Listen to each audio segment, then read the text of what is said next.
শবে বরাতের আমল কি?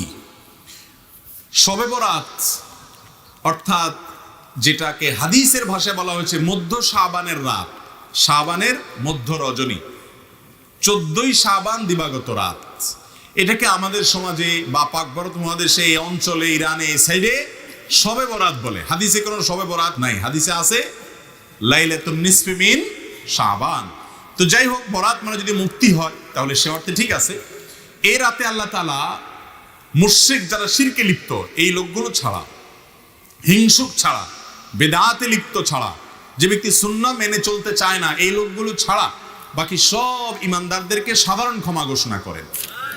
আল্লাহর সাধারণ ক্ষমা ঘোষণা পাওয়ার জন্য যদি বলেন যে মধ্য শাবান রাত বা যেটাকে শবে বরাত বলি আমরা, এই হাদিসে যেটাকে মধ্য শাবান রাত বলা হয়েছে সে রাতের আমল যদি বলেন তাহলে আমি বলবো শিরক থেকে মুক্ত হন, হিংসা থেকে, বিদ্বেষ থেকে, শত্রুতা থেকে মুক্ত হন, কারোর পিছে লাগালাগি করেন না, অন্তরের কারোর প্রতি ক্ষোভ হিংসা থাকলে, শত্রু থাকলে মুছে ফেলান, পরিষ্কার হয়ে যান এবং বিদআত থেকে মুক্ত হয়ে যান, সুন্নতকে আঁকড়ে ধরেন, ইনশাআল্লাহ আপনি সাধারণ ক্ষমা আল্লাহর পক্ষ থেকে পাবেন।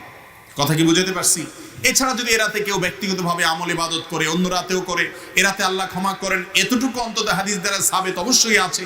সেই বিষয়টা লক্ষ্য করে, এরাতের ফজিলত একেবারে উড়িয়ে দেওয়ার মতো না, সে বিষয়টিকে লক্ষ্য করে যদি কেউ ব্যক্তিগতভাবে আমল ইবাদত করে, বিদআতি কোনো রূপ পরিগ্রহ না করে, তাহলে সে তার জন্য জায়েজ আছে। কিন্তু আমাদের দেশে যেটা হয়, শবে বরাত মানে হলো মসজিদে দলবদ্ধভাবে জিকির করতে হবে, দোয়া করতে হবে, দলবদ্ধভাবে অনেক কিছু করতে হবে, নফল বিশেষ করে সুন্নত আমল এটা একা একা করার যেগুলো সেগুলো একা একাই করতে হবে, যেগুলো দলবদ্ধভাবে করার কোনো নির্দেশ নাই সেগুলোকে দলবদ্ধভাবে করলে সেটা ভুল হবে।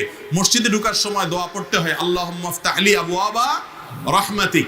এই দোয়াটা পড়ার জন্য যদি মসজিদের দুয়ারে ইমাম সাহেব, মুয়াজ্জিন সাহেব সহ সব মুসল্লি সাহেবরা দাঁড়িয়ে হাত তুলে আল্লাহর কাছে সবাই মিলে দোয়া করে আল্লাহুম্মা ইফতাহ লি আবওয়াবা রাহমাতিক, সমস্যা হবে, এরপরে মসজিদে ঢুকে, এটা কি সুন্নত হবে না সুন্নতের খেলাফ হবে?